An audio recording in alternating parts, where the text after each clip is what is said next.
YouTube's giving me a notification on the phone. Close. We don't need a moderator immediately. Hello, hello. What is up, you guys? People watching it as VODs. Isn't that what they call it? Video of the day? Oh, let me get to my YouTube so I can actually... The real life doesn't start till I pull it up on my computer. Boom. Live. Okay. What is up? Can y'all see me? I think you can. Guys, little Memorial Day hang going. Little Memorial Day hang. Playing some guitar. Get some stuff going. I'm gonna move my keyboard around so I can move and answer the comments. The production level is gonna stay the same forever, you guys. Hey, how's everybody doing today? Good morning, Chet. What's up, Chet? Hello, you guys. Stream in, man. Oh, listen to this, dude. I got this freaking thing just...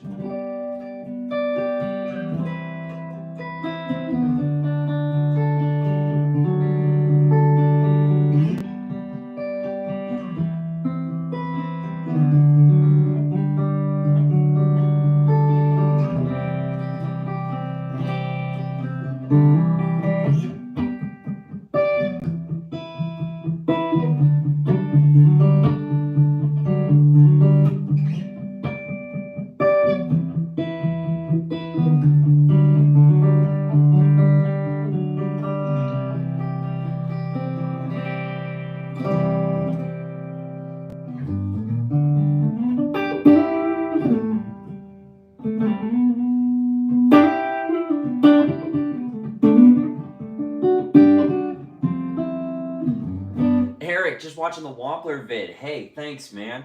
That's the longest video I've done yet. And I thought it'd just be kind of cool to do shout out Brian Wampler. I keep saying it, but man, seriously, really cool to get these pedals. The bell and the tumnus are, I just played a gig that I've got a vlog video coming out. It'll come out in a couple days to pace them.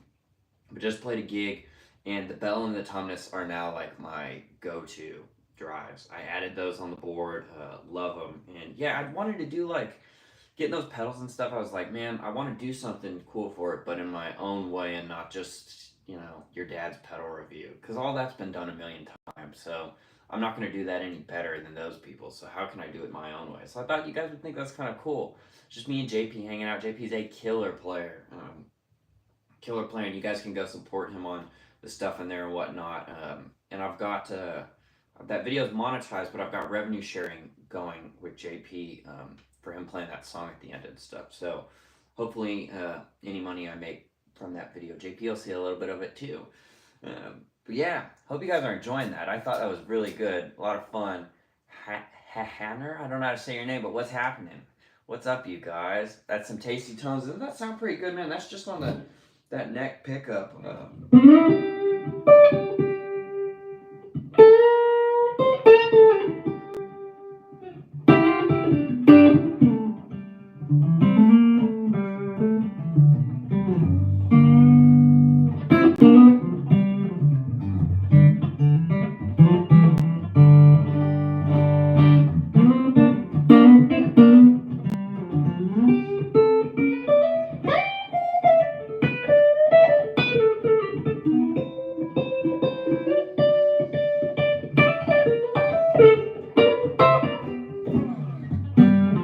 G today, apparently. Thanks, Chet. I'm looking over here because I'm reading your guys' comments coming over this way. My jeans getting ready to be in Nashville Wednesday, then Rally Bird Music Festival Saturday. My jeans, stretching my jeans, getting, oh, I see what you're saying. Yeah, what are you doing in Nashville on Wednesday, Eric? Guys, I got the vlog this weekend was super cool. Great show. Played to, I don't know how many people. It's one of the biggest shows I've played to. I think they said there was more than 10,000 people there. There was a lot of people. Tons of fun. Great little vlog. And check this out. I had a subscriber. And I read Eric and it made me think of that. And now his name's escaping me. Gosh, I think it's Eric. Is it Eric? I should just look, but dude, I met 2 subscribers at the show this weekend. One had emailed me and said he was playing, and I do a whole little video of me going and trying to find him at the stage, and I did find him. I just walked. I had like a pass so I could get behind all the stages, and I just walked behind his stage. No idea what the dude looks like. Just an email saying he liked the channel and he's playing on one of the other stages. I would love to meet, and I had time. So I went out there and no idea what he looks like. I'm just backstage and I'm looking around and I'm like, okay, maybe we'll find him. I don't know. I was about to start asking people and he goes, Tim? I was like, yes, you're the guy. So I got a quick video of him that'll be in the vlog, the gig vlog. And then I'm getting ready to set up and our media guy comes over and goes, Tim, someone wants to meet you. And he's recording me while he does this. And I was thinking he was making a joke, right? The guys are going to be down there doing something stupid or pranking me or I don't know. I came down there and I met another subscriber. 2 had played earlier that day and he was like, I saw you guys were playing and I loved the channel, wanted to say hi. So I got him in the video too. Really cool to meet 2 people in real life from the channel, man. How cool is that? How cool is that? Killer gig this weekend, dude. It was so much fun. All right, let me answer some of you guys' questions. Good morning from Detroit. What's up, Marty?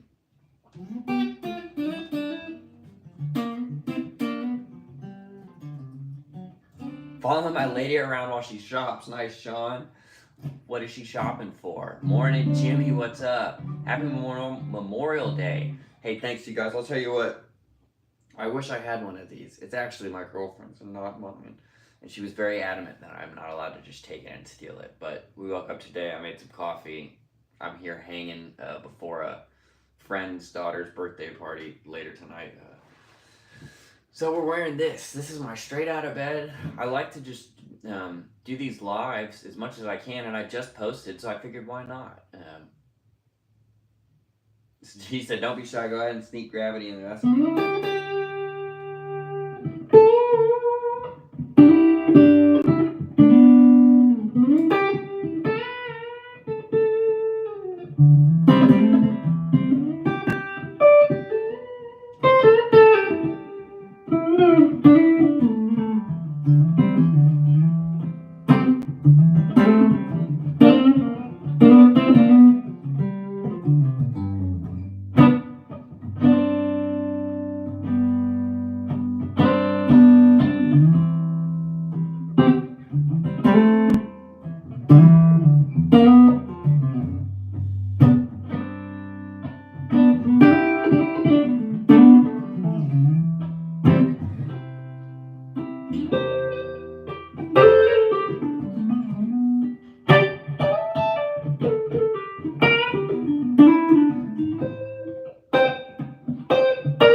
Sitting here banging away on the old Yamaha acoustic. Chat, do you guys agree?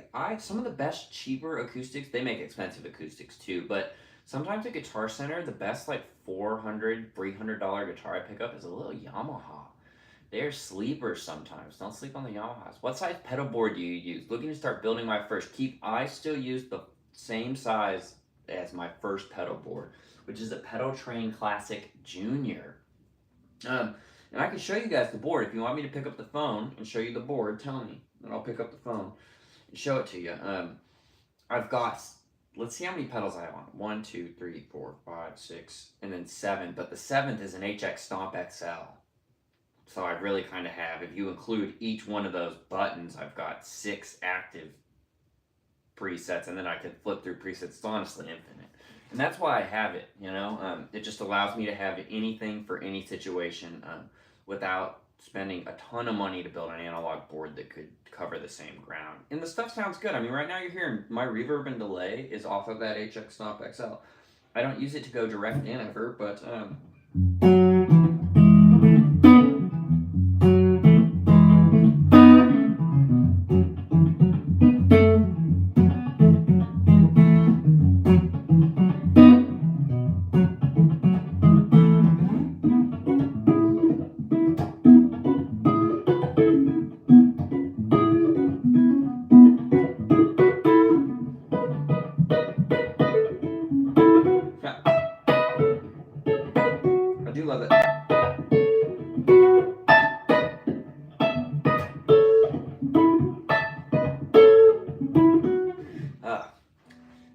answer some more questions. What's up, Tim? Hey, thanks, Nick. I appreciate you, Eric. Wife and I are just going around to different shops. Def Carter's awesome. New location is really cool. New location at Carter's is really cool. I really like it. Have any of you guys been to it? The new location? It's awesome. Hanging out in town? Yeah, man. Tell me when you're coming in town. Hello from Ireland, Daniel. What's up, Daniel? From Ireland. That's cool. Hello again. Good to see you. I don't know how to pronounce your name. Mahadbi? Mahadbi? How's it going? I have a DJ... Mike, okay. How's it going? I have a DJT as well. Love it. Also, the tumness. Yeah. Any way you could go over how you hook up the pedal board to your amp? Do you use an effects loops for parts? Okay, yeah, Mike. It's super simple. I go straight into the front of the amp. No effects loops, no nothing. Nothing. Straight into the front of the amp every time. I run a cable out of the HX Stomp XL into the amp. And when I run 2 amps, it just has 2 outputs, and I just run 2 cables. Which with Lanco, when we're not flying and I can bring my own gear, I run 2 amps. Which this year is going to be, it won't be till this fall when we are on the bus and I consistently have my own gear, but it's going to be 2 of these heads running together. I think that's the setup. Last year I did this Cerbella reverb and this cool little Blues Junior, which was cool, but I love this thing. It's 20 watts and I just want 2 of them. Get 40 watts worth of kind of power, more volume. And then also I always have a backup. You know, if you're playing analog amps, tube amps, you kind of have to have a backup. This stuff dies a lot. Now this, so far, this little PRS amp has just been a workhorse, man. This little guy is awesome. I love it. So I'm going to get another one. Same exact thing and just run them simultaneously. And then you always have a backup. Now I do have the HX Stomp XL, which is a backup going direct in, but thankfully our band plays real amps. We like real amps. It sounds better on stage.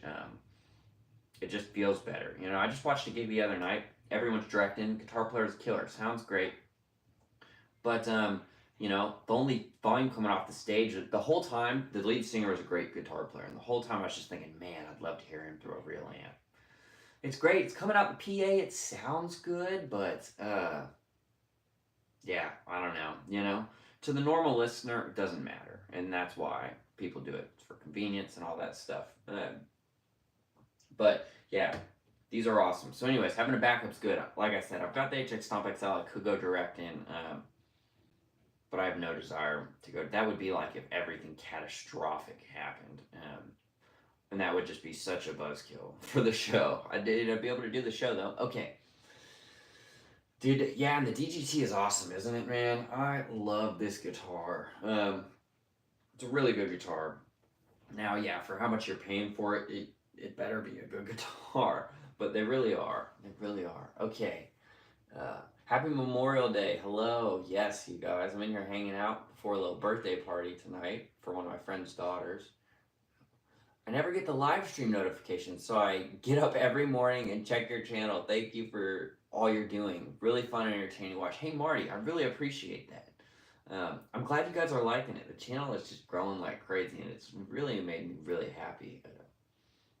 As a new guitarist, this is my favorite channel. Can't wait till I can make my guitar sound remotely like something. Hey, you keep practicing, you'll be able to do it. It just takes practice, man.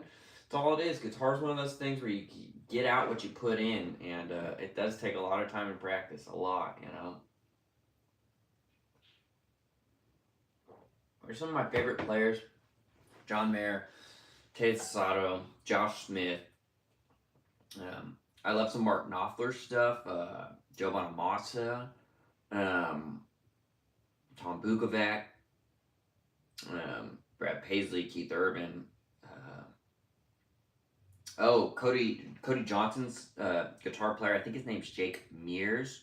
Gosh, man, he is just killer. He got so many good parts on. They've got a live album out where he's doing like a...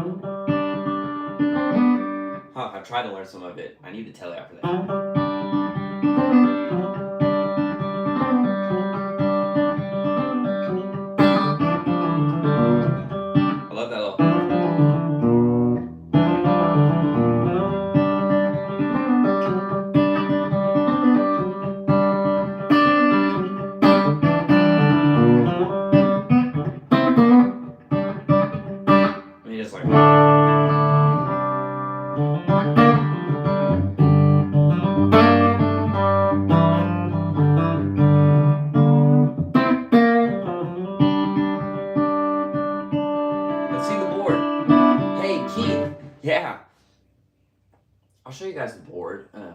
I'll show you the board. Sorry I missed that comment. Skyledge, thanks. I'm reading you guys' comments when I'm looking over here. Don't think I'm ignoring you. Call me Maddie. Okay, awesome. It's that the Jimmy PRS. Yeah, this head. Yeah, technically is. They call it the HDRX20. To be honest, I don't know. I don't have a ton of experience with Marshalls, but it doesn't. It's technically a Jimmy thing. I think what's funny about this amp is like I think the Jimmy thing. So you know how when you buy amps, they come with that sheet on top that has like some recommended settings or whatever. You guys know what I'm talking about. So this amp came with that. Still, when I got it out of the box, it still had that thing on top. And like one of Paul's favorite setting, they say on the little top thing, this has a master volume, a treble volume, and a bass volume.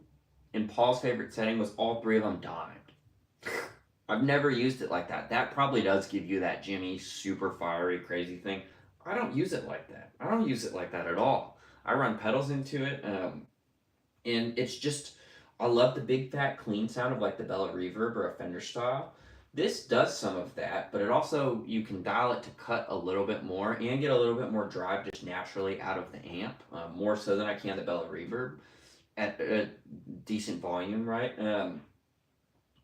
So, I mean, it's really cool, dude. I've got it running pretty low, like everything's on master on 4, treble on 4, bass on 3, you know.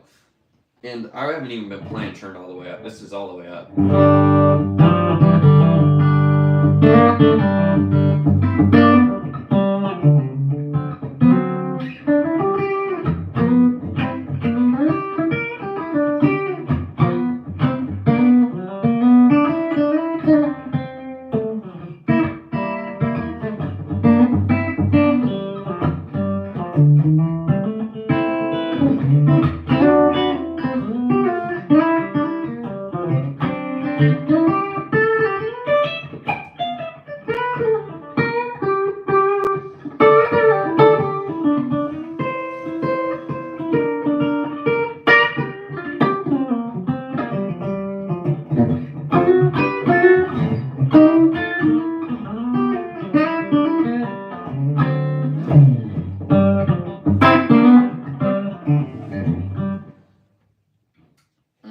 Okay. Do you have amps and cabs that shut off? I have a Podgo and was thinking of getting the Stomp XL or HX version. What do you think works best? Okay, so Thomas, I don't know if I completely understand the question. What do you mean when I say, do you have amps and cabs? Do you have amps and cabs shut off like right now? Because I have the HX Stomp XL, but I just use it for the effects. It is technically a backup, very worst case scenario, but I don't go direct in for anything ever. I'm always amp. And I'm very thankful to be on a gig and in a band that loves amps and thinks it sounds better, which I agree. It sounds great. You can go direct in, and it's easier, and you can sound great, you know. But I just like the sound of a real amp. So my only experience is with the HX Stomp XL, but going direct with it, I honestly have like barely any experience. I just don't mess with it very much, you know. So, but to each their own, you know. It's to each their own. It's a lot easier loading if you don't have an amp. But I love an amp. So no, I'm running through this amp right now. In fact, you can kind of see the lights on. We're plugged in, right? This amp is off. I'm going to do a demo at some point of this amp, but I need to take it in. It is unusable right now, literally unusable. But I've got this PRS head going into the SIR matching cabinet down here. They both have this great mahogany on it. I really like that. Okay. I'm recording Glenn Alino today on a new tune we're calling Just Erase Me. When you come to LA, let's do a tune. That'd be awesome, Jimmy. That'd be awesome. Hopefully I'm in LA at some point. Tubes for life, gotta push that air. Yeah, I agree, Mike. I very much agree. Only thing my band goes DI on is bass. Yeah, a lot of bands do that. And bass is a little different too, especially when you got big PA system and huge subs. You're still moving some air, you know. But yeah, okay. Do you ever see or hear any Quilter amps? I need a new small out amp. You know, there's a guy. Do you guys know who? What's his name? Oh, I can't remember his name. He's a player in town. He's a good player. Ford. Something Ford, I think. Not Robin Ford. I can't remember. But yes, I've heard him play a Quilter amp mixed with like a Vibrolux or something. Sounded really good. Really good. But I haven't played very many. I hear you on the amps on stage thing. I just bought a nice Mark bass rig, and then shortly thereafter I bought a sand amp. And the last couple gigs with it, missing having that rumble on stage. Yeah, Marty, I agree. You know, and sometimes you can't do that, right? Sometimes you do have to go direct in. In fact, a lot of players here in Nashville, and there's a lot of gigs where you have to be direct in on the gig. And I get it and respect it. It's easier for the sound person to control, easier load in. You also have to think too, you know, if you're playing with whatever artist and they're kind of on the mid-tier level and they've got a smaller budget, they might not be able to fly you out. If you're flying to gigs, they might not be able to backline an amp for you. So you need to just be able to go there and plug and play. So I get that. I'm very fortunate that I get to fly and I have a backline amp there. This weekend I played through an AC30, which was sick actually. I normally am not a Vox guy. It sounded really good. And it was just a huge outdoor festival, which I got a vlog coming on that. It'll be here about halfway through the week, since I just posted that video today, which I hope you guys enjoy. Yeah, Pasta, what's up, Pasta? Are you familiar with Cody Brooks? I don't think so. Should I know Cody Brooks? Oh, hold on just a second, you guys. Let me read.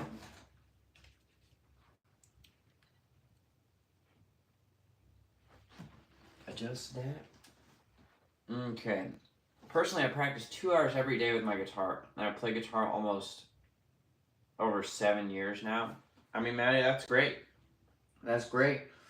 The more you play it, the better you'll get, the quicker, you know? I wish that was a bass guy doing what you're doing on YouTube. Do you know of one? Marty, I don't. Off the top of my head, here's what's hard. I keep running into friends, and now that I'm really doing this YouTube thing and like I'm spending a lot of time trying to do this and just make content, and I'm vlogging all the time, and like I got some really cool stuff coming, you guys. There's I think like all I can say is there's other channels that you know that have reached out that I'm going to be on, and I'm really excited about it. But that you probably won't see that for quite a while because we haven't done anything yet. But some incredibly cool stuff coming that I'm really excited about. But since I've been doing the YouTube thing, you know, I have friends that I'll see that's a bass player, people doing, you know, there's hundreds of musicians doing versions of what I'm doing all day long, and at all levels, you know, at all levels, from the very brand new beginning to Nashville all the way up through Tyler Tomlinson playing with Morgan Wallen and crushing it, you know. And all of those people, I'm like, dude, you should do the YouTube thing. Do the YouTube thing. And you know what I found out? It's a couple things. One, the barrier to entry is the breaking the thought of, as we've seen from my channel, needing to have a really nice camera and all these lights and this nice rig and stuff. I don't have any of that. I have an iPhone 15. That's it. Everything you see, everything you hear is shot on that. Now, I'd like to upgrade that. Now that I'm taking this more seriously, I'd love to get a better camera. I'd love to get a little bit better audio recording device, but it's all going to stay the same. It'll just look better, you know, but my content like is really driven a lot more by my personality, me liking to talk, than just like production value. So the edit quality and stuff is going to stay real similar to what it is. But I have so many buddies that I keep saying like, you should do this. You're around cool stuff. You're doing it. Like people like the content and seeing what it's like. And sadly, there's a lot of people that are doing what I'm doing. But the real barrier to entry is being engaging and being able to talk to the camera and stuff. You know, I have a lot of friends that are a lot better guitar players than I am, but the one thing I seem to have is I can sit in my room like this and just talk to the camera with no one else here, and I enjoy it. Now, lives are great because I'm Ford Thurston. That's right. I just saw that comment. That's who I was thinking of. Ford Thurston's who I saw with the Quilter amp. Nice guy. Or he was nice to me. But, yeah. So I wish there was a bass guy. I don't know of any bass guys. I'd love Chandler to do it, or Trip, our drummer in Lanco, has been talking about starting wanting to make his own thing that would be a drummer and his own unique version of this, you know? But it really is, the barrier to entry for the YouTube stuff is like, first off, doing this, which I've done a lot and played a lot of gigs, despite what some other people on YouTube might say. Geez, getting some shade the other day, man.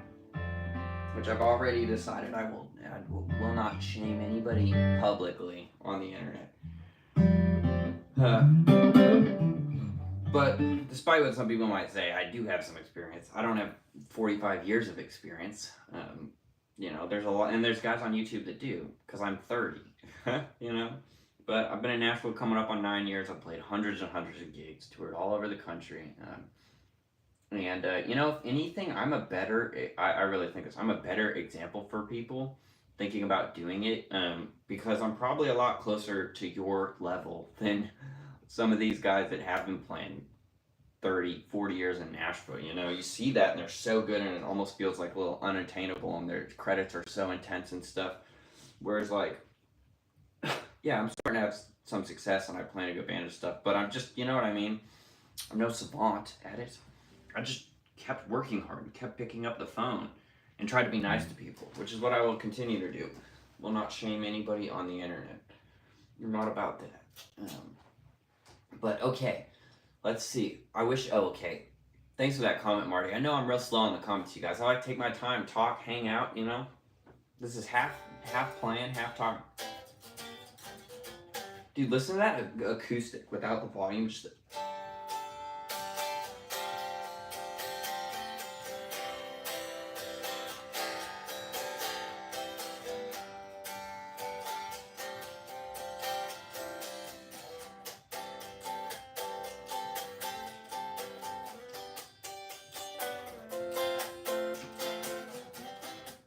Oh, I hit the volume a little bit.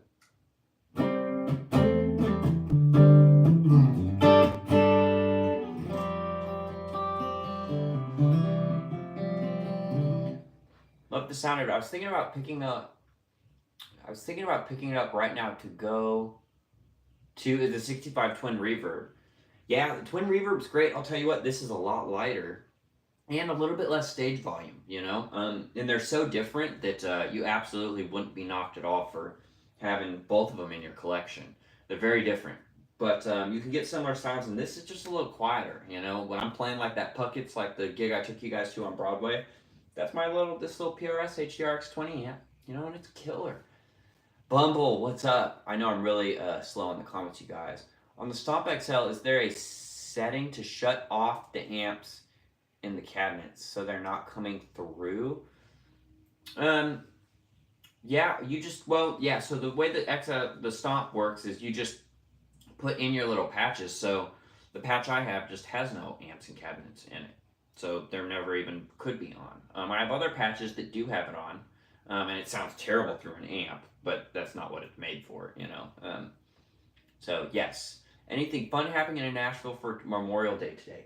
Probably a ton of fun. We've got a really good lake. You wouldn't think about it, but in Nashville, there's a giant lake, so people will be out probably on boats, wakeboarding, drinking. I'm not doing anything crazy today. We're going to a friend's daughter's 3rd birthday party.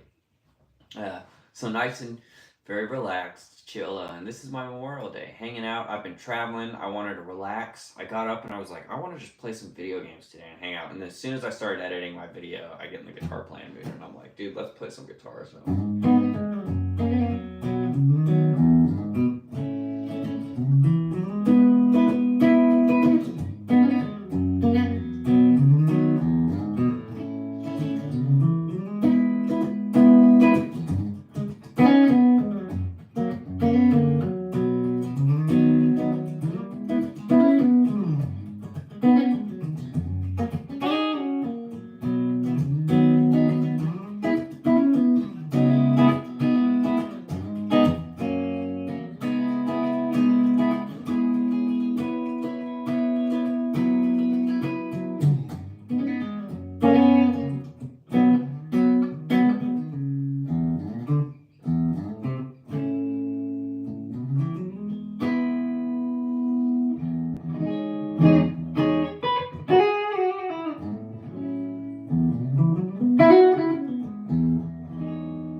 play any Stevie Ray Vaughan? Wow, I didn't even see that comment. There's a little bit of just improvised Lenny. I also got a...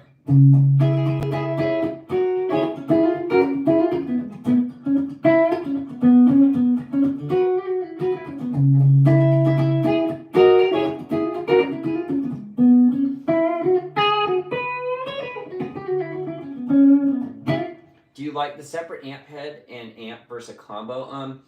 For in town, the combo's just a lot more convenient. But this one just comes as a head, so I have an amp and head. But I like them both, you know. With the amp head, you can switch cabinets and stuff and switch speakers a lot easier.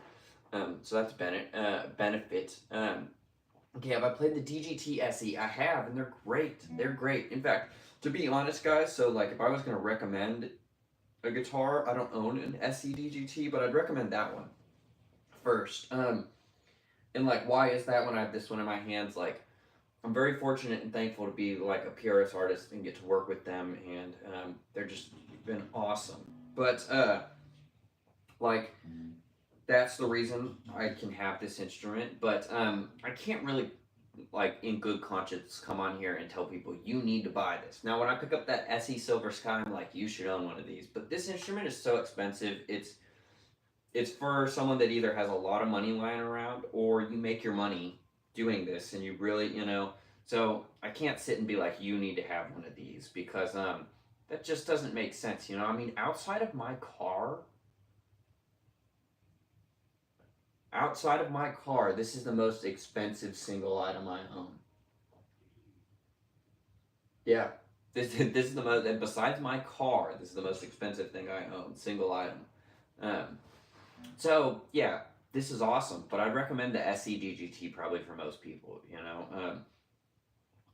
Having a guitar like this is great, but you do have to, you know, what if you spend all this money, it gets stolen, or it gets broken if you're flying with it and stuff, you know? Like, because I have the relationship I do with PRS, like I can fly with it, and this is how I make my money, you know? I just made money all weekend long playing this thing. So yeah, the SE is awesome, and I'd honestly recommend that for most people, just because I can't in good conscience be like, you need this, because you don't need this to sound great. I love this instrument, and it is a damn good instrument, let me tell you. But so are the other stuff PRS makes. So okay, let me answer. I missed a couple of these questions. Thanks for the question though, Thomas. What is the model of the PRS again? Got that sweet Holly. Oh yeah, this one is a DGT. This is the core model, American made. It's from 2003. And the color on it is called McCarty Burst, which is my favorite PRS color. I love this. Love this color, man. I've got a CE that's is the first PRS I bought and used before I was a PRS artist that I really like. And I use that right now with Lanco. That's my open E guitar. We do a couple songs that are in open E, and that's great for that. But do you have a formal music education background? No, not really. I went to school for computer science, college for computer science. And when I was still working more and doing not just music, my main thing was mobile app development, native iOS specifically, and a little bit of native Android. So that was my skill set. But no, I did do a lot of like education on my own. I was in jazz band for a year in high school and took AP Music Theory. Hey, the $10, thank you. Thank you for the tip, the first tip of the day. I love it. Let me scroll down real quick. I'll come back up to answer your guys' other questions. See who sent that. Oh, it's Cal, dude. What's up, man? Hey, great to see you on here, dude. I really appreciate the $10, man. I really do. Hey, it looks like I followed you back on Instagram, man. What do you do? Are you running in front of house or doing lightings or production? It looks like you're doing something. You might have told me, but and I'm going to come back up and answer the other questions, but I'm going to answer this one first. Hey, Tim, do you practice any scale sequences to get your speed up? I'm trying to get a bit faster when I'm playing. I'm not into shredding, but I have my bottom awesome moments now and then. I'll tell you what, man. I do kind of the similar stuff, and honestly, no specific thing. I've been trying to get better too. My slowest part of my playing is my alternate picking. I'm just as slow, you know. I mean, I'm slow, man, you know, so I will sit and do like some of those pentatonic bonamassa kind of patterns of trying to go like. But see how slow that is? I'm not great at that, you guys. Like, that's why I rely so much on going.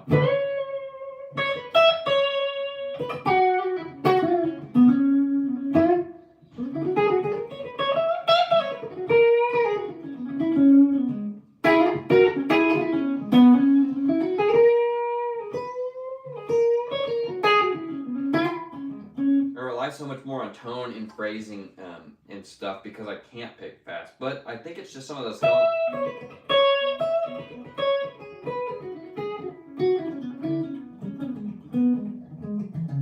stuff like that I'll just sit and kind of do. But I wish I had like a better answer, but I'm trying to work on that stuff too, man.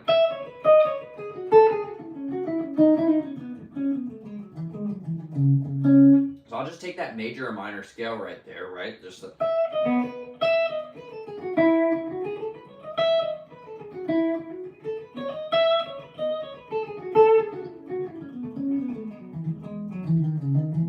try and make up a little pattern, you know. That's really probably not the best way to practice, but you know, I just hit stuff like that. And obviously once you throw on some drive and stuff, like that's gonna sound a little bit better. In fact, the whole time I've been playing just clean with the amp. Here's with a little bit from the bell.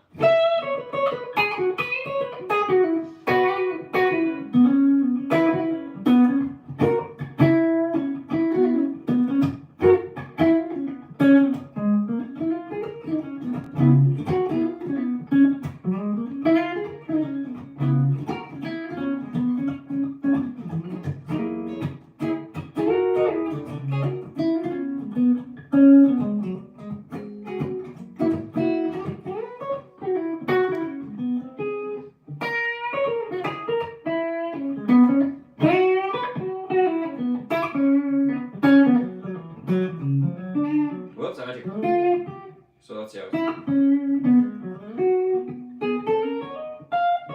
I lost where I kind of was right there.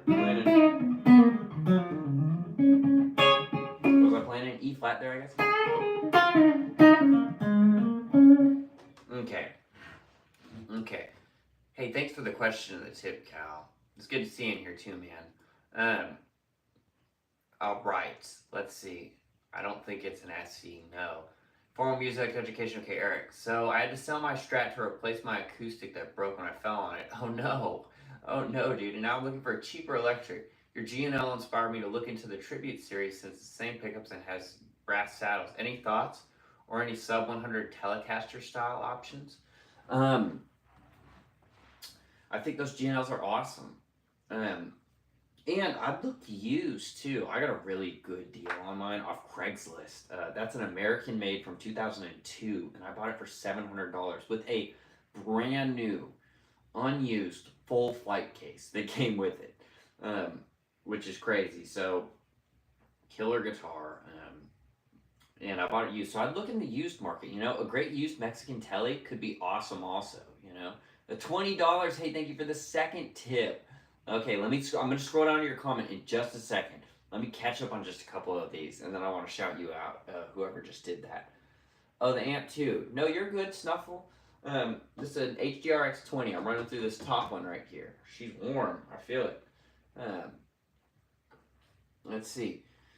You rock that iPhone 15 as part of the charm of your channel. You seem more like a guitar playing buddy than some hoity-toity musician. Hey, thanks, man. Hope to get down there and meet you sometimes here. That'd be awesome, Marty. I appreciate that. I agree, you guys. I think filming and keeping the content like really raw brings you guys a little bit closer to it and breaks that fourth wall a little bit more. You know, and it shows you that like I do really cool stuff. I just played this weekend. I don't know how many people. A lot of people. I think it was at least 10,000 people at this festival. We headlined this festival. It was awesome. Which I got a video coming out of that, but. Show you too, it's not all just like rock star, you know, I'm not flying private and staying at the Ritz or whatever, but I make a good living and I live a good life, you know, and it's, yeah, so it's just to kind of bring you guys a little bit closer into it. Sean, what's up, Sean? Chilling with young Tim. Hey, happy Memorial Day. Yeah, absolutely. Happy Memorial Day to you guys. my dad was in the military. In fact, I was born in Texas on, it was called Fort Hood. I believe they've changed the name of the base now. I don't know. But my dad was stationed there when I was born. My dad went to West Point. He's out of the military now, has been for most of my life. But, yeah. So, happy Memorial Day to everybody and all the families of anybody that served. We appreciate you, and I do come from a little bit of that background with my dad. So, do you think you are a natural guitar-wise? I don't know, Snuffle, because I just played so much, you know. So maybe, but I practiced so much when I was younger, you know. For a decade, this was like I had friends and stuff, but like I always considered the guitar as like my best friend, and I just played all the time. So, okay, let me get down to this $20 tip, because I want to thank you, man. Oh, I'm not seeing it. Here we go. Bill P, thank you for the 20 bucks. Sorry it took me a second to get to you. I found you last week and I'm addicted. Started playing guitar finally at 59 after 35-year career in the military. Hey, thank you for your service. There we go, exactly what I was just talking about. Met up with some old guys in a garage jam here in Georgia. Play about 3 hours a day. Bill, that's just awesome. And thank you for the tip, man. I'm glad you're enjoying the channel. And there's so much more content to come. It's just not going to stop. I'm treating this like it's my other job now. I mean, I'm full in on YouTube. I'm here doing it, not going anywhere. I love doing it. I'm all in. But so first off, thank you for your service, and give Bill a thumbs up for that, man. And then also, great to see that, you know, started playing at 59. Isn't that a great example of like it's never too late? And like my content stuff, you know, like yeah, I'm down here and I've been trying to do this professionally and make my living at it for a while, and I do now. But also, you gotta remember, you don't have to do that. You can sit in your room and just enjoy going.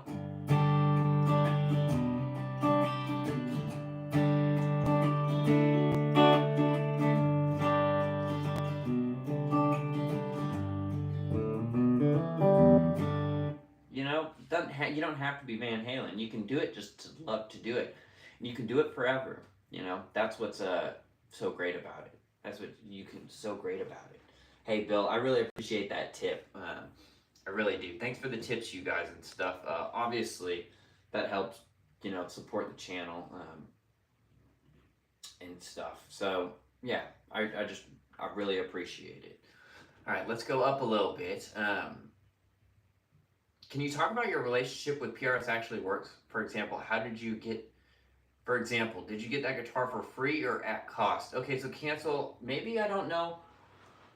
I don't know. I can talk about how the relationship works. I don't know that I'm going to comment like directly on like how I acquired this instrument.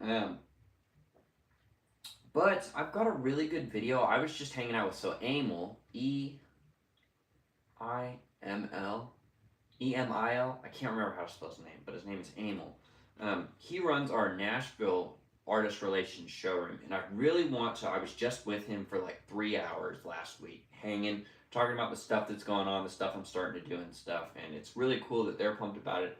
It seems like a lot of PRS, not like a lot of, he said everybody on the artist relations teams have all seen my videos and really liking this stuff. It's really cool.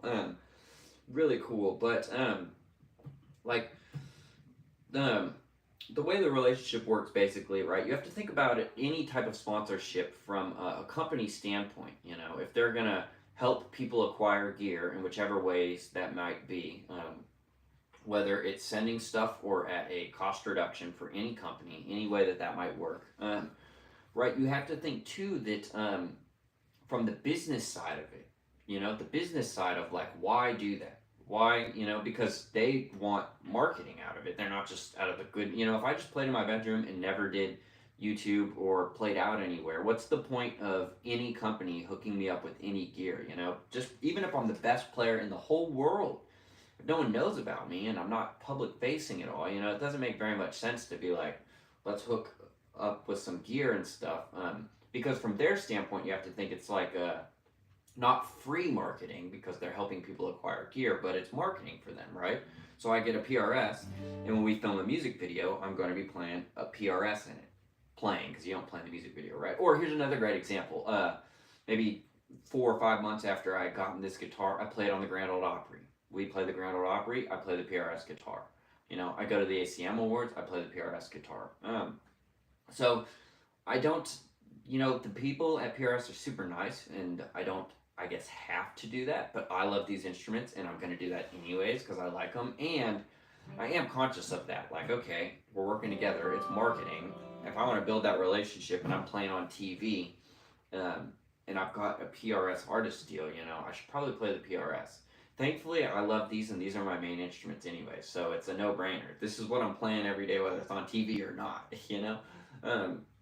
But, so, yeah, it's you got to think about it from that standpoint, and I've got a really cool video that I think I'm going to do with Emil and maybe Mitchell, who runs the Dunlop artist relationships. I just met him the other day too, and he's watched some of the channel and whatnot, and we were talking about like sitting down and trying to show you guys, do kind of like a really casual podcast interview, hang with them, and show you guys a little bit of like having them talk about like, that's a job that a bunch of you might not even know exists really in the industry, and what they kind of do and what their days look like, and stuff. And I know that one of the things that they would probably talk about is just what we talked about, right? You got to think of it from a business standpoint, you know?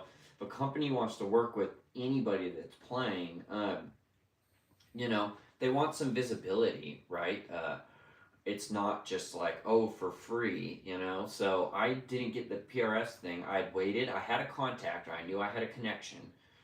And I waited to cash that connection in until I got the Lanco thing. And once I got the Lanco thing, I was like, all right, I have a chance now where I'm going to be more visible. It might make more sense to work with a company. And they felt that way. And now we work together, and it's great. And I've just developed a great relationship. You know, the other big thing too is just developing your relationships. You know, I'm in that artist room hanging out every few months, catching up with Emil, letting him know what I'm doing, that I'm using the stuff, you know, and that's super important, right? Because if I had started working with PRS and then just don't reach out for a year and then try and hit them up and say, hey, will you give me some gear or something, you know, what's the, right? So that goes back to a whole nother just success in general thing of networking, working with people, growing those connections, you know, and I could be a Gibson artist or something, I'd still go hang out with Emil, because now I've just made friends with him. I like hanging out with Emil. He's got a lot of great advice. He's a little bit older than I am, just a little bit. An insane guitar player. I mean, I can't play a tenth of as good as this guy can. I mean, Emil Wursler is just unbelievable. But a great guy too, and great hang. And I think we both enjoy going into the artist room and being a little over caffeinated and just talking for hours. So I really want to do a cool video like hanging with him, talking about his job, also showing you guys the artist room and stuff. It's not open to the public, so if I do a video like that, like I'm not going to say exactly where it is or whatnot, and I'm going to preface in the video that like, don't just show up to the showroom if you do find it, because it's not open to the public. It's an artist relations kind of point in head contact. But anyways, I hope that answers your question a little bit. It makes you guys kind of think about that, right? So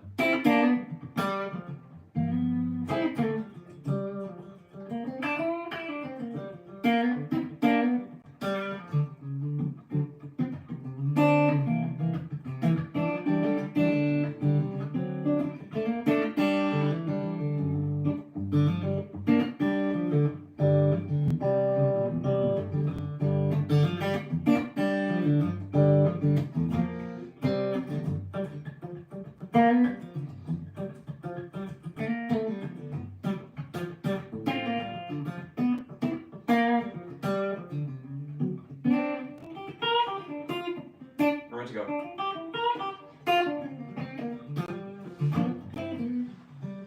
Okay, thanks for the question, Cancel Bubble.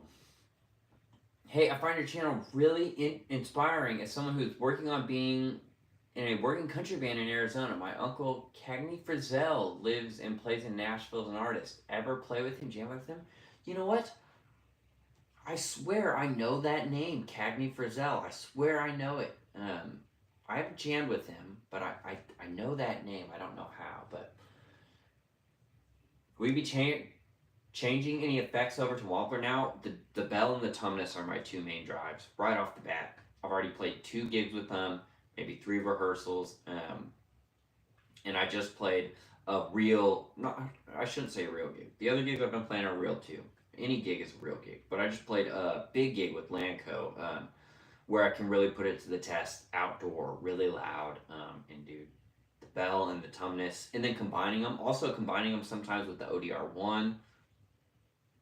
Really good tone. They're my new standard overdrives. Absolutely all day long. I love them. Love them. Okay, can you demo some of the effects you use on the Stomp and tell us what they are? Yeah, Thomason, let me scroll down a little bit and see how far behind on these comments I am. Oh, I'm way far behind, and I apologize for you guys. Okay, so right now I've got a slapback and a reverb on. I've got the volume fairly low, but right, that's what I've got on. Let me pull this board out here a little bit. So with Lanco stuff, I'll use the slapback. So if I'm doing a solo or something that doesn't have like heavier delay, I like the slapback just to give me a little extra cushion.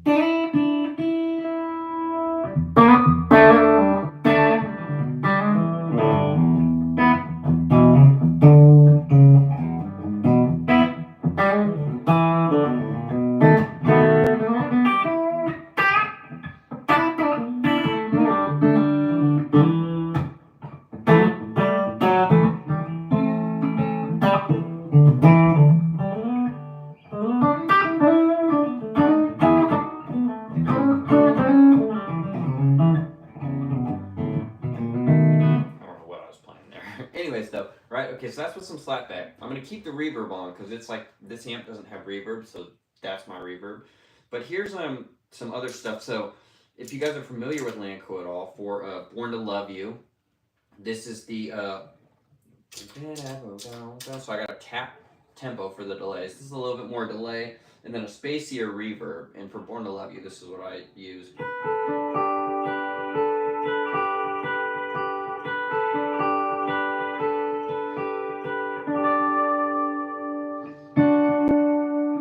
I also use the volume pedal a lot too, so I'll do swells where.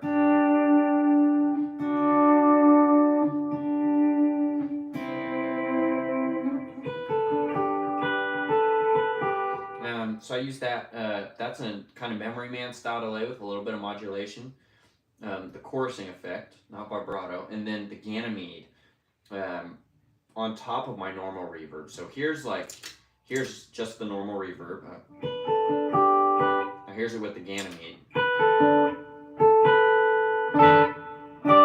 Just a little extra. And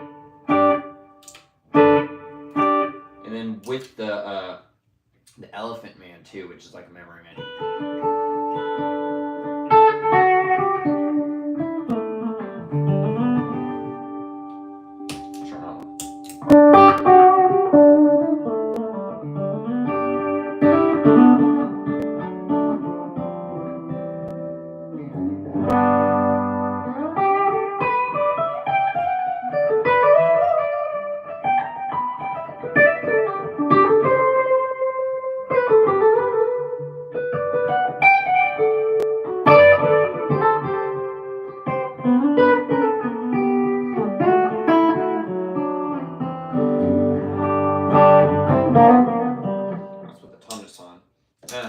Those are the main effects I use. I will sometimes use this really hardcore delay for interlude parts where we have a pad going and Brandon's talking and I'm doing kind of the church thing for a second where I'll just...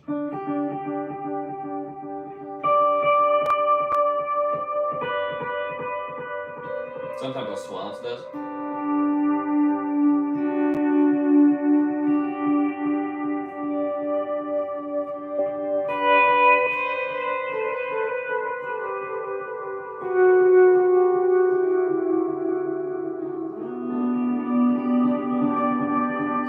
Sometimes.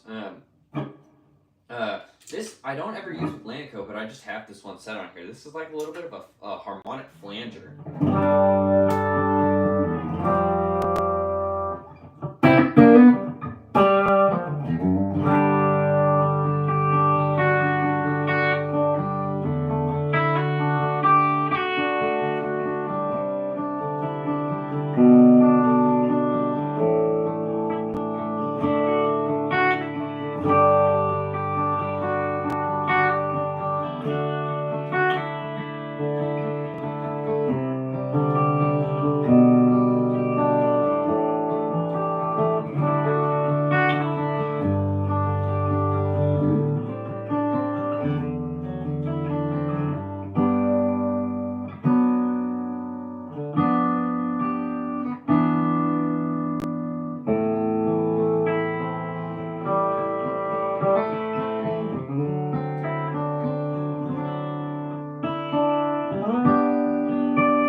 couple of the basic effects I use. And if you guys are really familiar with Lanco, actually, if you're less familiar and you just know the big hit Greatest Love Story, I use the same effects as I do for Born to Love You, right? But I use that with a slide, and the part I play for Greatest Love Story is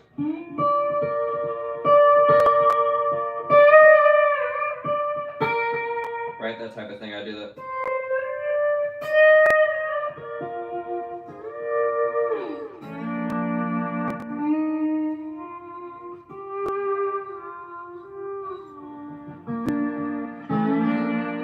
So, okay.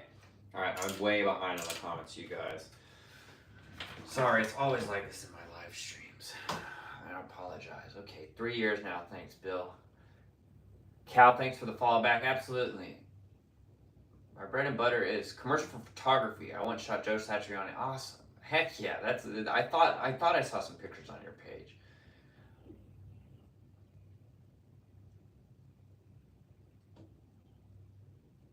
You'll be a BB flat suspended. That's kind of funny.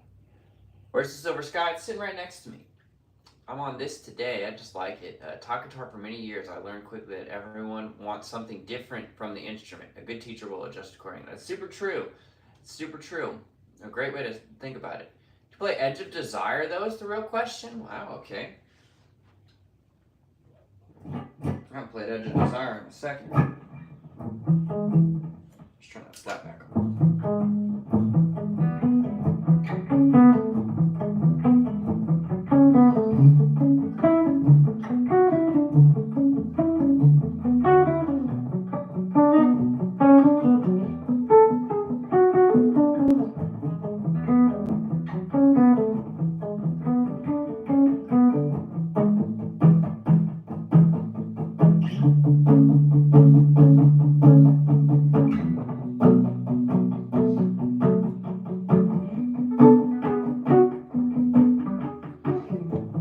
Play the fast. I think it's...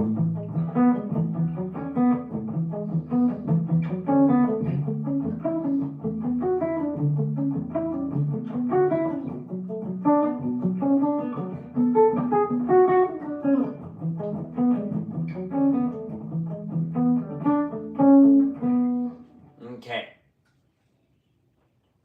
I purchased 6 guitars in the 3 years and love jamming with my telly through my positive grid amp. That's cool, Bill. I don't know about the positive grid amps. Are they cool? Dan, hey, good to see you, Dan. Copying your guitar and guitar outside today. What's up, Dan? Heck yeah, man. I only play in my bedroom. I need friends to jam with. Hey, it's just I'd get out and start trying to meet people that are playing some live music, you know? I am talking about Emil Wursler. Hey Dan, pouring rain in Toronto. Love it. Yeah, Emil's a great player, and yes, Emil's crazy, dude. Crazy. Okay, maybe guitar under a tin roof.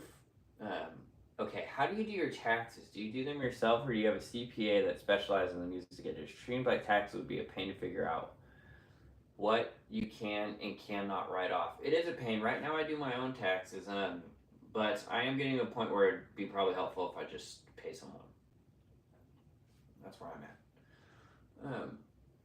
Watching the buds dry inside today. Nice. I changed my legal name to Feed the Hungry, please. Interesting. Hi, Tim. There's a place in Nashville for blues. Absolutely. Absolutely. Especially on Printer's Alley. Bourbon Street Blues. Great blues bar. Great blues bar. Okay, let's I'm a blues man. I love John Mayer. Heck yeah. I do too. Acoustics radically humidity shifts. Yes. Okay. Emil is metal, but is a huge gypsy jazz player. Yeah. Emil is really good, dude. I hang out. Emil and I are buddies. Really sounds good. Thank you. Hey, thank you. Would you rather be a successful musician who does YouTube or a successful YouTuber who's also a musician? Musician that does YouTube, because that's what I'm doing. Yeah, I definitely make my living from music. Hopefully in the next couple years, right? I'd see some more income from YouTube, and I just love doing it, so it's like a plus, you know. But I am trying to grow this business too, right? Same type of thing, and lessons, which I'll give this time to shout out and say, hey, if any of you guys are interested, a couple people I've worked with and done lessons are in here, and if you guys are interested in that, you can send me an email or DM me on Instagram. And set up a time. I've got times coming up this week for some people. I've got some lessons I'm teaching, but I do love doing that. I really like doing that, and it makes me money. But I just love doing it too. You know, I'll sit and talk. I've had to learn to be like more strict on the time because when I first started doing lessons, I'd be like, wow, I'm almost 30 minutes over right now because I just keep talking. So, you know, but thank you. When you drive, do you use your hands or your feet? I'll let you guess on that one. Lamar, hey Tim, how much time are you spending weekly with Lanco rehearsing / writing? Great question. When we have stuff coming up, we'll start rehearsing, but we've played the set so many times now, right now, that we're rehearsed fairly well. So it's rehearsing, writing, and then also because it's a band, you do the artist stuff, and now that I'm in the band, before I wasn't having to do that stuff. Now I have to do it. So like tomorrow we have a content day where we're gonna shoot a bunch of visualizers and video things and stuff for the upcoming song on June 7th called Wild Again that we're releasing. Then the day after that we have a full day of photo shoot. So the photo shoot will be for all the pictures, all the, like next year, if you come to a show and like the Lanco pictures up there, I'll be in it actually. You know, all the pictures you're currently seeing, I wasn't in it yet, so I'm not in the pictures. So the photo shoot will be a full day of all of that, bunch of different outfits. It's gonna be a ton of fun. But so we're spending a good amount of time doing things like that too, which is new to me because as a player, you're never having to do that, and now I'm a player, but I'm an artist now, especially with the band. So going into the studio and stuff, same things. As a player, you're normally never doing that with the group you're playing with. I'm very fortunate I get to do that. So it's cool. It's been an adjustment, you know. My Wednesday is blocked out because I have a photo shoot all day. And I have to go get fitted, and there'll be hair and makeup and all the whole 9 yards, which hopefully I'll get a great vlog of that day. You know, but so all of those things are definitely like factors too. So we're spending a lot of time together, but it's all different kinds of stuff. You know, then we got CMA week coming up. We have a ton of stuff. I think we're doing a dinner with People Magazine. We're doing an interview and an hour-long set with a big radio conglomerate. We're doing a acoustic show at the listening room. We're doing a meet and greet, a fan meet and greet for an hour, and we're doing a full show for CMA Fest on one of the stages. So just tons going on, you know. We're always doing a lot of stuff, and especially now that I'm in the band, I'm doing like all of it. Everything that we're doing, I have to go and do. You know, I can't, if you're in the picture, I can't just be like, oh, someone else will do it. You know, I have to go and do it, which is great. I'm very thankful for, but okay. Thanks for the question, Lamar. Peter Green, heck yeah. Dan, is it true that FA ascending mirrors TI descending? Honestly, I have no idea what you mean when you say that. And I'm sorry, Dan. I do not know what you mean. Rick Smith, if you don't know him, Mike Dawes. Oh, Mike Dawes is awesome. Yes, and I've seen exactly what you're talking about. That video's been around for a minute, I think. Mike Dawes is incredible. What was your Lanco audition like? Did they troll you or prank you at all at any point to see how you'd react? How did you hear about the gig and how did they hear about you? Okay, Cancel Bubble, super cool question. I'll tell the story right now. I'll tell the story for a second. What was my Lanco audition like? Very different. So I'll tell you what a normal audition is like in Nashville. You get called by the manager or the music director or another player in the band, just depending on what level the group's at. You know, if it's a higher level group, the manager or the MD, the music director, which might be the player in the band, or if it's a higher level, they might have a separate MD that's not even playing in the band, that arranges all the music, puts all the players together. So you get reached out through some of those people. It's almost always, hey, someone gave me your number, recommended you. We're doing auditions for X artist on X day. We have these time slots available. Here's 3 to 5 songs that we're going to be auditioning for or auditioning with. Show up if you'd like, and you show up. It's kind of cattle call. 30 minutes or so is normally your time slot, and all the different levels are different. I've done auditions where the whole band's playing and it's a little more casual because the artist is a little lower level. Maybe the manager's in there. I've done auditions where the artists are just in tracks and you're playing with the band and they sit on the couch and watch you. I've done an audition where it's just the producer and the singer and they just no one else in the band. They just played tracks like American Idol style. So that was terrible. I did so bad on that audition. So that's how a normal audition would go. Normal audition, especially at Lanco's level, right? Anybody, like I have 2 buddies that one's the drummer for Jake Owen and one's the tracks guy. So he runs all their tracks and stuff. And their audition, right? And he told me about this. So he shows up. Jake is definitely not at the auditions. You don't meet Jake at the audition. There's a bunch of either label people, the manager in there, the whole band. They have him play through 3 songs with the band. They film it all because at that level too, they want to make it's not just can you play good, does he look good, does he fit the vibe of everything, can he perform, did he show up on time? You know, there's so many more factors past the playing that really start hitting, and some of it, sadly, at that level is your look. Is it a cool look? Is it engaging on stage? Or are you going to look great behind the artist you're playing for? So I know he did 3 songs for the Jake Owen thing. They talked to him, really liked him. They videotaped it all. Jake was not there. And then at one point they, called him back and said, hey, you're the guy. Most of the time you get the call and said, hey, thanks for coming out. We're going to go a different direction, but we really appreciate your time. That's normally what the call will be when you don't get the gig, which most of the time you get that call. I've done a ton of auditions, and I've gotten maybe a 5th of them. Okay, so what was the audition like with Lanco? So Lanco is unique, and I keep saying this because Lanco's a band.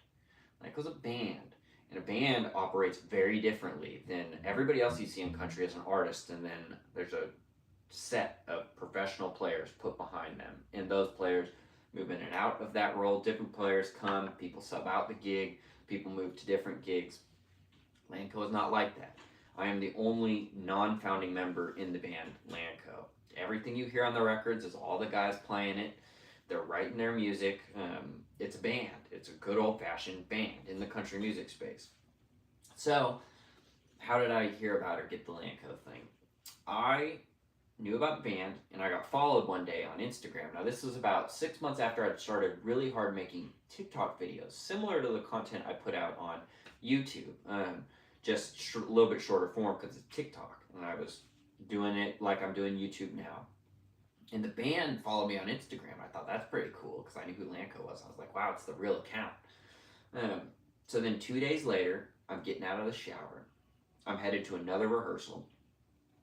And I check my Instagram messages, and I've got a DM from the Lanco band account page. And it reads something like, hey man, this is Brandon Lancaster. I sing in Lanco. We've been following your stuff for a couple months. Enjoy what you do. We might have a potential opening for guitar. Is that something you'd be interested in pursuing? And there's a little bit of other information, including to not talk about it yet because it wasn't public. I instantly, of course, was like, absolutely. At the time, I'm playing with Hayden Kaufman, but like that, it just doesn't happen. Doesn't happen. The singer of a band at that level does not send you a personal message. I mean, that is like extremely rare. So he found me on TikTok. They knew they needed a guy, and when I met them, the thing they kept repeating is they wanted to plant a seed, not replant a tree. They're at the level they could get all kinds of great side players, high-level players that are really good, but they were looking for a band member. They were looking for someone to be in the position I'm in now, where I'm freaking in the pictures. I'm going to the photo shoot. They were looking for a member of the group. And when it's a band, it's a family like that. And that's really the vibe that we have. And I'm very thankful for it. So what was my audition like? Well, after that, I got on maybe the next day or so, a phone call with Brandon, who's our singer. And we talked for like an hour. He was just telling me about the gig. And the initial idea was they had a one-off show, not this past March, but the March before. And they were like, I want you to come hang, and if it works out, we'll bring you out on the one-off show, and then we'll just see how it goes, right? So my audition, no one else. There's no one else called for it. All these other auditions, there might be 12 guitar players lined up behind you. You just go one after another. No one else. I think it was a Wednesday night. I went over to Jared's, his little studio. I met all the guys. Shook everyone's hand, brought my little stuff. We played through a couple songs immediately, just so they could be like, okay, he does play music, and I didn't completely suck. And they kind of ran me through a couple paces. There's a jam we do on a song called Troublemaker, and I remember they, like, off the bat, Brandon was like, okay, I don't want to give you any info on this. It's in E. We're just going to hit it and just play. And they were just seeing if I could just rip something, which, I just went for it or whatever. And then we sat and drank a beer and talked for probably 2 hours. Them telling me about what they were doing, this and that, and that was a great hang. And they were like, okay, we want you to come out for the March show. And it's like a rolling audition, because that first audition was like, okay, he's good enough where we can at least bring him out for the March show and see how it is. But when you're playing stuff like this, the playing's just only one factor. It's your hang, your vibe, and when you're looking for a member to join the band, right? Then it's really your look. You fit in with the group. Brandon jokes about how, like, if I showed up and I was 6'5", like, it probably wouldn't have worked, just because I'd be so much taller than everybody. It's a band. It's got to be a cohesive thing. So, kind of rolling audition. I went and did that gig in Florida with them, and I was so nervous to leave for that. I was terrified.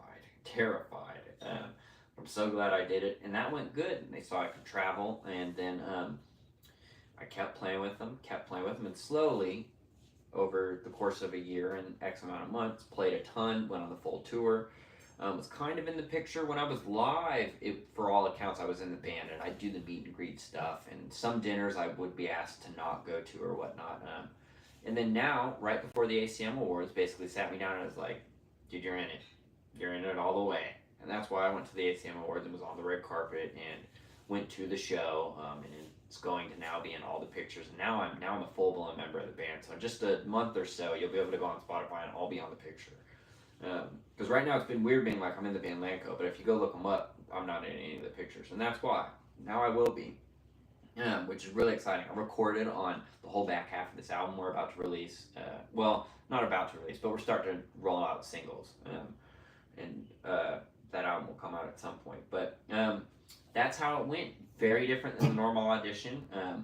I don't like saying I got lucky, even though I've said that a lot, but I've been told by my peers and family to not be saying that, because I did put in a lot of work, and it seems lucky because I did just get reached out to like that.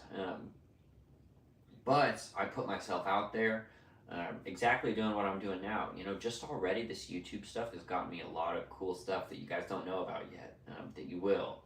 And it's just putting yourself out there. The first video Brandon saw of me, I didn't play guitar at all. I talked for 3 minutes. And the premise of the video is it starts with, so you want to be a guitar player in Nashville. And I just talk and tell my experience and what it's like. And it was my personality that was the first thing that really was like, this guy might be the guy. So anyways, really long story. There's the full story of it, and it'll be buried in the middle of this live. So, but yeah, that's how it happened. Really cool, really unique. I never thought I would be walking on a red carpet or having hair and makeup done or going to a photo shoot, a very formal photo shoot or any of that stuff, or recording with the band or writing with the band or, and let's be honest, dream come true. Especially in this industry, it's about the coolest thing that could ever happen to me. I love it. I love the music. I love the guys. It's just the best. I couldn't be more excited about it. So anyways, really long story, but that's the full kind of story how I got into Lanco. I worked super hard. I tried to be respectful, know my place and stuff. I know my place, but when you're the new guy, you got to navigate joining people that have been playing music together for a decade and have been best friends for a decade when it's a band. Everybody's in everybody's wedding. Everybody's been there for the birth of everybody's child, or been around, right? So it's a lot. There's a lot to, and it's great feeling now like I'm really like one of the guys. And they're just such an awesome group of people, which is really hard to find and really important to find in this industry. So anyways, I know that was a really long bit of me talking. Thanks for hanging out, you guys. Let me get to some questions. After that. Thanks for the question, Cancel. I hope you stayed around for that. Great lesson, great teacher. Hey, Dan, thanks, man. I really appreciate you. How long are your sessions when doing lessons? Thinking about trying to gain some practice on the country side of things since I'm primarily focused on rock playing. Absolutely, Alex. I've worked with a couple people that have come to me with the same exact type of thing. I do hour-long lessons. I do $1 a minute, right? So that's what I do. And I highly encourage that you screen record the lesson. Highly encourage. But yeah. Do you use a slower downer app or video to learn songs? If so, which one? I don't catch 55. The only time I slow stuff down is if it's very hard and it's on YouTube, and I just use the YouTube slow down feature. So, is your name on or going to be on some Lanco songs? Yes, the new stuff coming out. Well, half of the new stuff, all the new singles that'll come out is all what I've played on. But the album, the other half of it had been recorded before I even joined the band. So, yes, my name will be on it. My pictures will be on it. It's full-fledged, That's what the photo shoot on Wednesday is for. So, yes, finally, I'll be able to tell people I'm playing the band. They go look it up, and I'm on Spotify, which is really exciting. Already, if you go look at their Instagram page, I'm all over it, too. But, yeah. Thanks for the info. Loving your content. Now you have to order some custom Lanco guitar picks. Exactly, Lamar. Lanco has guitar picks, but I think I'm gonna work with Dunlop and get the same pick, but also with Tim Avon on it. This one is a used one, right? You can kind of see that it's all worn. Normally that's completely black. I'm not getting into focus. Well, anyways. But yes, you're right. I am going to get some actual custom Lanco, but with Tim Avon on it, picks. So let's see. How long have I been streaming for you guys? A little while. We're coming up on an hour and a half. I think at an hour and a half is where I'm going to cut it. So we still got about 10, 15 minutes. But hey, thanks everybody for hanging out. These lives are always awesome. Hey, thank you guys so much for the tips too. The couple of you guys that tipped, like that really helps and really supports the channel. And it really does. I'm trying to gain money from this so I can just invest back into it. Okay.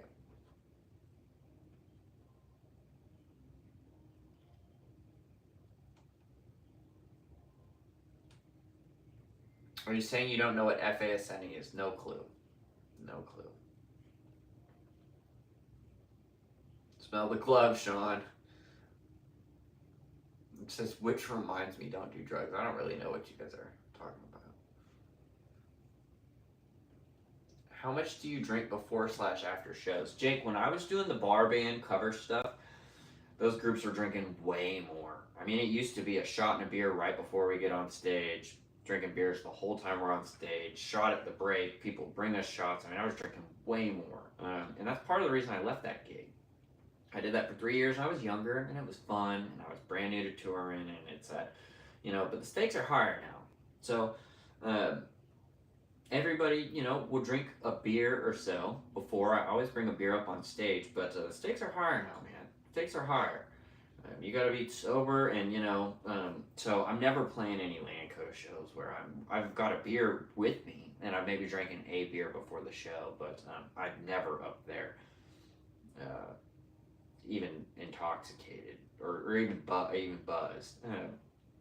And then afterwards, it just depends on the night. If we've got a really early flight, we won't drink as much. If it was a great show and we don't have to get up early, maybe we have a couple beers, but nobody's super crazy. All the guys are fathers, husbands, and they carry themselves that way. So we'll drink a couple beers and they like to have it, but nobody's no one's ever throwing up, you know, nothing like that. So it's a very adult version of it. I'm also the youngest guy. I'm 30 and I'm the youngest guy.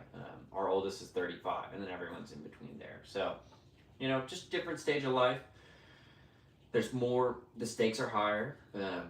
You know, it's not just, oh, I'm in this little cover band and it doesn't matter and I can get up there and get drunk and rip and have fun, and you know, those days are kind of past me. I did it and had a ton of fun. Thankfully, had the wherewithal to say, if I don't get out of this situation, I'll wake up 10 years from now and still be doing this. And I'm a lot healthier for it, man. A lot healthier for it, let me tell you. Great story about the Lanco audition. Hey, thanks. Power of social media. All stemmed from TikTok. Yeah, really crazy. Really crazy. And I've got less followers on TikTok than I do subscribers on Instagram. And I had maybe 4,500 when they reached out, so.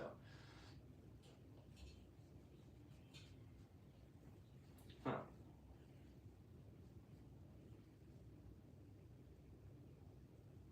Interesting, Dale. Interesting. You guys are on here talking about some weird stuff now. Very cool. Hey, thanks, Dan.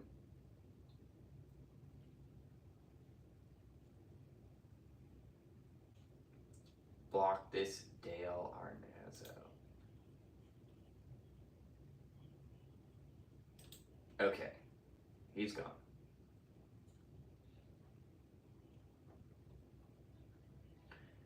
Hey, from Southern Illinois, what's up, Todd? I do play guitar too, you guys. I know we've been in here talking for quite a bit. You know what's another cool kind of thing? If I do this kind of...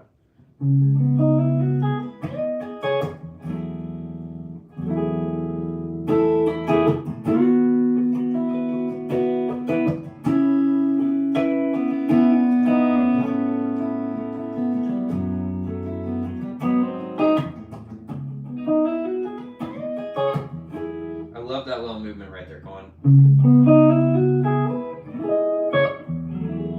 And all I'm doing is playing minor 7 here. Playing that kind of thing.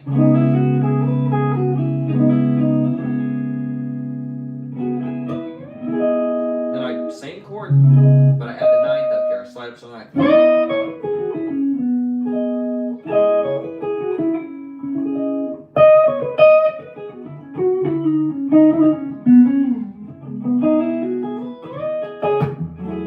I go to a minor 9, but 2 chord. I'm going 6, still 6 to 2. Then that's a first inversion 5 chord. I got the 3rd in the bass of a 5. That's a great chord, man.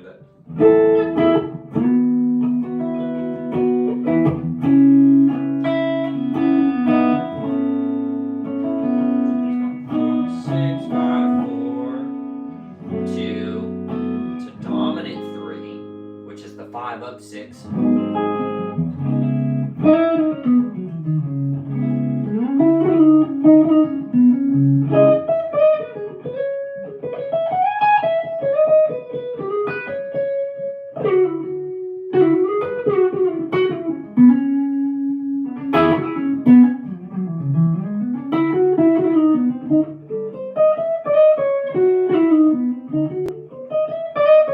great little diminished lick.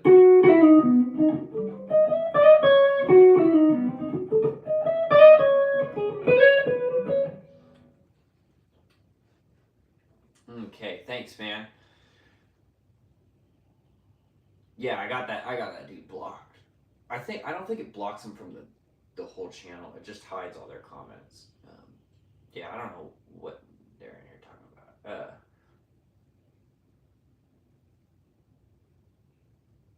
Okay, if I'm playing multiple times a weekend, should I switch to an iPad for lyrics/music? Maybe, Nathan.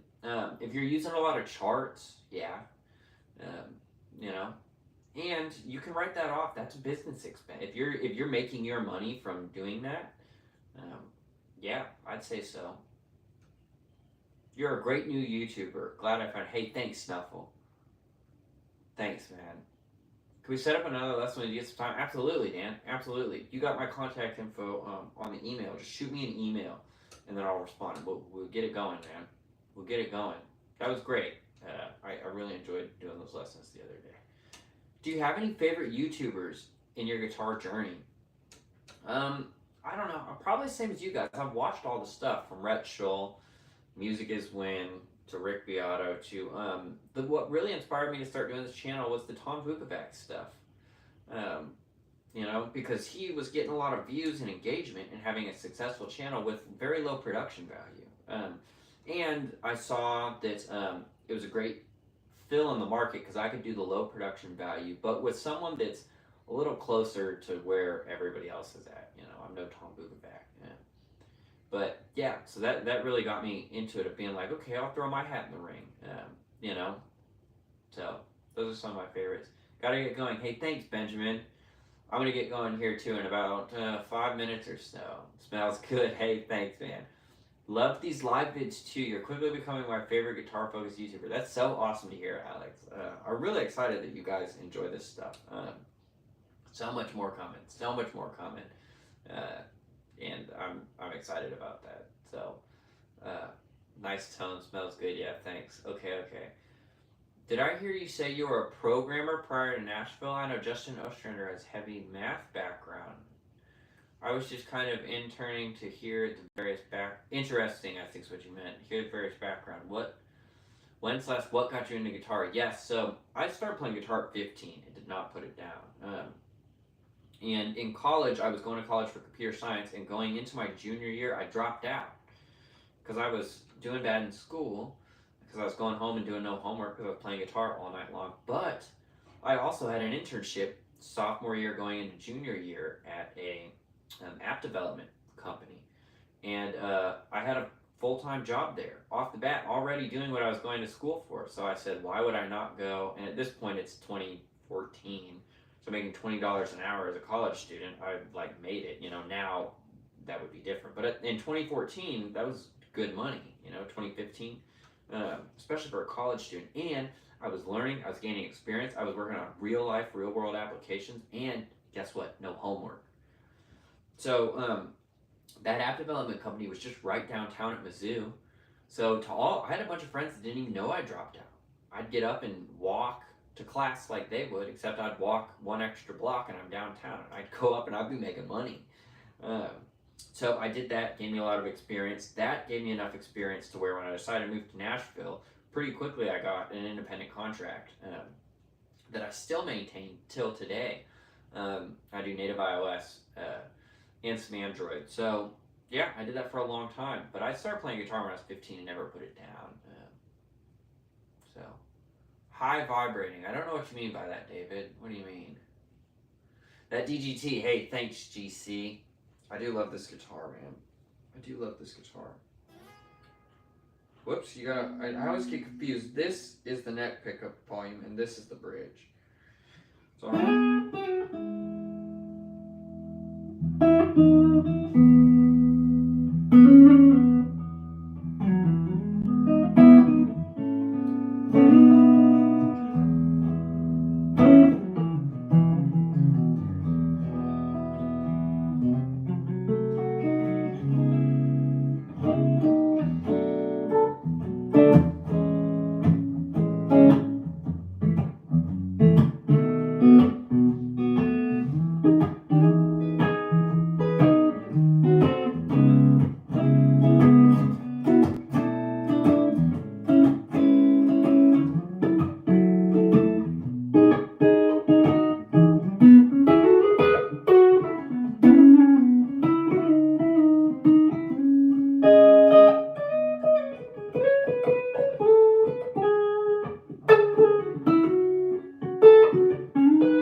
Tasty Groove, hey, thanks.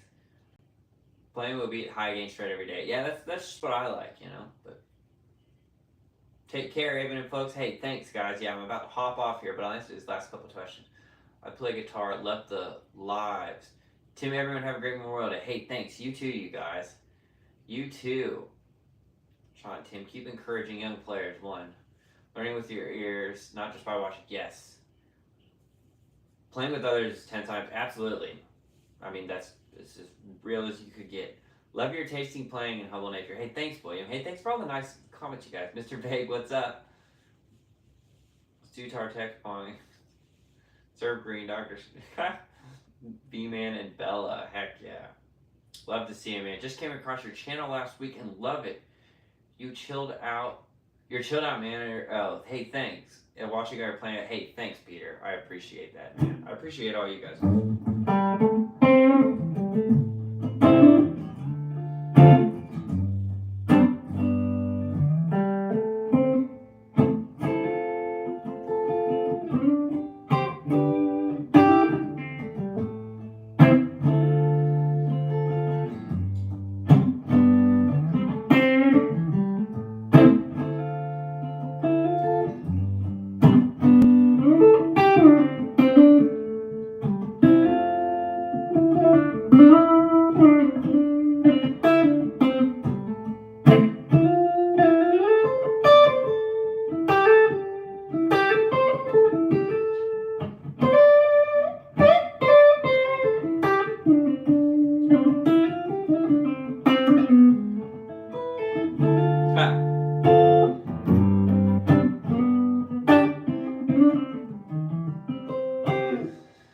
For lunch today, great question. I'm about to find that out myself. I love watching young talent like you. Hey, thanks, Sean. I appreciate you always hanging out in here, man, and stuff.